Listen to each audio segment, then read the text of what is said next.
Salut à tous et à toutes. Et oui, Lionel Messi a raté un grand événement de l'histoire, enfin dans l'histoire. Oui, on peut dire qu'il a raté son rendez-vous avec l'histoire, avec tout ce qui s'est passé durant la Coupe du Monde, qui s'est jouée du 20 novembre au 18 décembre. Donc Lionel Messi fait son retour au Paris Saint-Germain. Quand les Parisiens se sont déplacés à Lens, Messi était en train de fêter son titre, c'est sûr.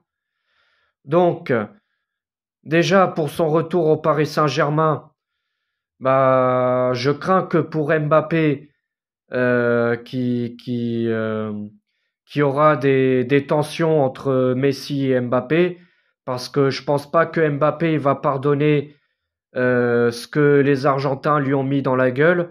Et en plus, Lionel Messi, on l'a bien vu sur les images, qui s'en battait totalement levier des insultes et des provocations que ses coéquipiers en sélection ont fait envers Mbappé. On a bien vu que Lionel Messi à côté, il rigolait avec ses camarades. Donc je pense que ça va créer des tensions au Paris Saint-Germain entre ces deux joueurs. Parce que Mbappé, bah, il a toujours à travers la gorge. Et c'est normal parce que c'est des provocations quand même très graves. Bon, quand c'est du petit chambrage de bonne guerre, ok, on peut comprendre, c'est le football. Voilà, c'est normal. Mais là, c'est pas que du simple chambrage qu'il y a eu. Là, c'est totalement, enfin, c'est carrément des insultes et des provocations très graves. Bon, au début de la Coupe du Monde, il y a eu un groupe de supporters qui avait insulté Mbappé, euh, qui avait insulté bah, sa couleur de peau, ses origines. Ils l'ont traité de fils d'immigré, fils de Nigérien, je sais pas quoi, alors qu'il n'a pas du tout des origines du Nigeria. Donc ça montre à quel point ces gens-là, ils sont complètement ignorants. Parce que pour eux, l'Afrique, c'est un seul pays. Enfin, c'est voilà, c'est pareil. C'est comme si on disait que les Asiatiques, c'est tous des Chinois, comme ils le disent certains. Voilà, c'est des gens qui ont pas beaucoup de culture, c'est des gens qui sont plutôt ignorants. Donc voilà, ça montre à quel point ces gens-là sont ignorants. Et ensuite, bah, cette équipe d'Argentine, pour moi, c'est devenu l'équipe la plus détestable au monde, avec toutes les provocations qu'ils ont fait lors de cette Coupe du Monde. On a bien vu face aux Pays-Bas ce qui s'est passé. Il y a eu des tensions entre les joueurs lors du match. Leandro Paredes qui a fait son entrée en deuxième mi-temps, qui arrêtait pas de provoquer les joueurs néerlandais. Et je m'en souviens, quand l'arbitre il a sifflé une faute en faveur de la Hollande, Paredes a tiré le ballon sur le banc néerlandais. Ça aurait pu blesser certains remplaçants. Normalement, ça aurait dû être un carton rouge pour, euh, pour cet acte quand même pas du tout sportif. C'est normalement il y aurait dû avoir un carton rouge pour lui. En tout cas, Paredes, c'est un joueur que j'aime pas. Voilà, c'est un pourri, c'est un mec qui a une mentalité de merde. Et Messi, bah lui, c'est un faux cul, voilà. Et pourtant, comme je l'ai toujours dit, moi je supporte l'OM, mais j'ai toujours aussi aimé le Barça. Ça, je vous le cache pas. Mais Messi, franchement, dernièrement, il m'a vraiment déçu. Je pensais pas qu'il était comme ça parce que voilà, c'est quand même un joueur qui est aimé dans le monde. Il a des fans un peu partout sur la planète. Et Messi, au lieu de prendre son micro, enfin de prendre un micro lors enfin quand l'équipe d'Argentine était à Buenos Aires pour célébrer le titre, Lionel Messi aurait dû prendre son micro et dire et adresser un message au peuple argentin pour leur dire bah voilà, c'est pas cette image-là qu'on veut montrer au monde. On veut pas montrer l'image qu'on est un pays raciste et facho aux yeux du monde entier. Il aurait dû dire que à certains supporters argentins de s'excuser de leurs propos et aussi à ses coéquipiers d'arrêter ses provocations envers Mbappé et de aussi demander des excuses de leurs provocations inacceptables envers Mbappé. Mais Messi, il a fermé sa gueule, il a plutôt rigolé, il a plutôt passé du bon temps. Donc ça montre à quel point qu'il en a rien à foutre.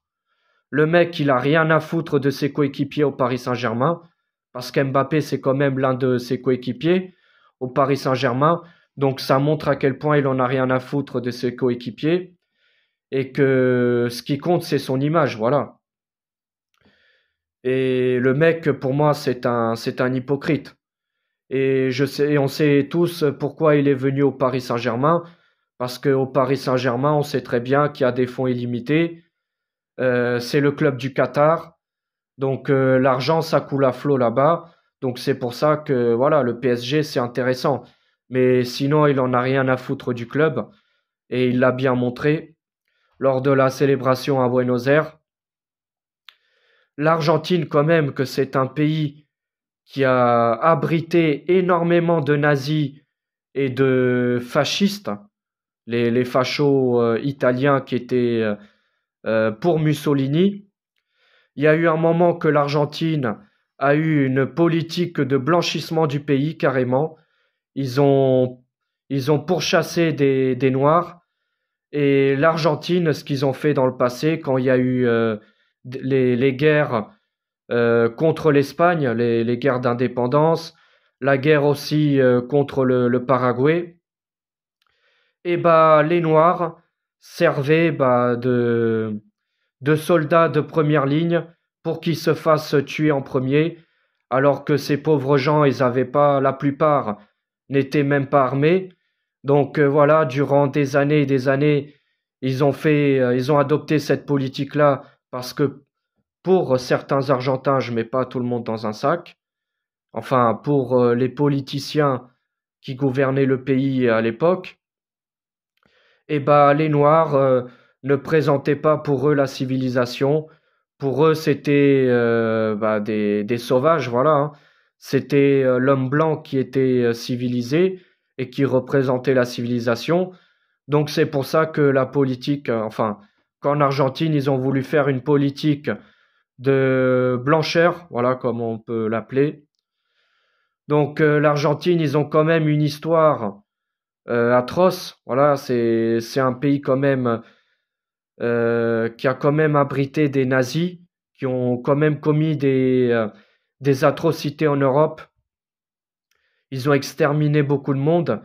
Et je me demande comment un pays a eu le courage de protéger ces personnes-là et de les soutenir. Donc voilà, déjà, c'est une honte. Il n'y a pas du tout, il n'y a pas de quoi être fier. Et Messi, voilà.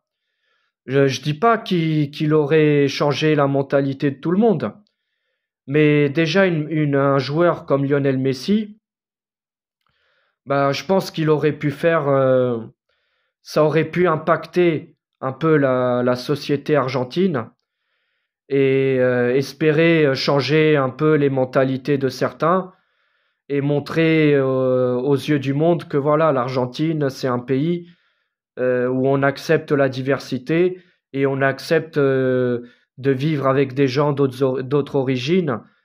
Et voilà, c'est pas un pays forcément raciste. Donc voilà, c'est dommage. Comme Michael et moi nous le disons, bah, Messi a raté un grand rendez-vous dans son histoire. En tout cas, il n'a pas fait comme Didier Drogba. Didier Drogba qui a quand même fait des choses pour son pays qui traversait quand même un conflit entre ethnies, une guerre civile. Au moins, Drogba, il a voulu unir le peuple et faire en sorte, pardon, que ces ethnies se fassent la paix et qu'ils puissent vivre ensemble. En tout cas, Messi, bah, on l'a bien vu, il en a rien à foutre. Ses supporters, certains de ses supporters et même certains de ses coéquipiers en sélection argentine ont dit des propos racistes envers nos joueurs de l'équipe de France. Mais pour Monsieur Messi, bah, il en a rien à foutre et pour lui, ça l'est égal. Mais voilà, pour moi, Messi, bah, j'ai plus de respect pour lui. Pourtant, avant, je le respectais. Je m'en souviendrai toujours pour tout ce qu'il a fait au Barça. Il a fait énormément de choses pour le club, ça il faut le dire. Il a quand même fait, on va dire, grandir. Bon, il n'y a pas eu que lui, bien sûr. Il y a eu Xavi, il y a eu Iniesta. À l'époque, le Barça, ils avaient une, un bon centre de formation. Il y avait beaucoup de grands joueurs qui sortaient de leur centre de formation, comme les Puyol, Xavi, Iniesta, David Villa. Mais voilà, là, franchement, Messi, il a perdu toute mon estime et il m'a beaucoup déçu. Ça, je peux vous le dire.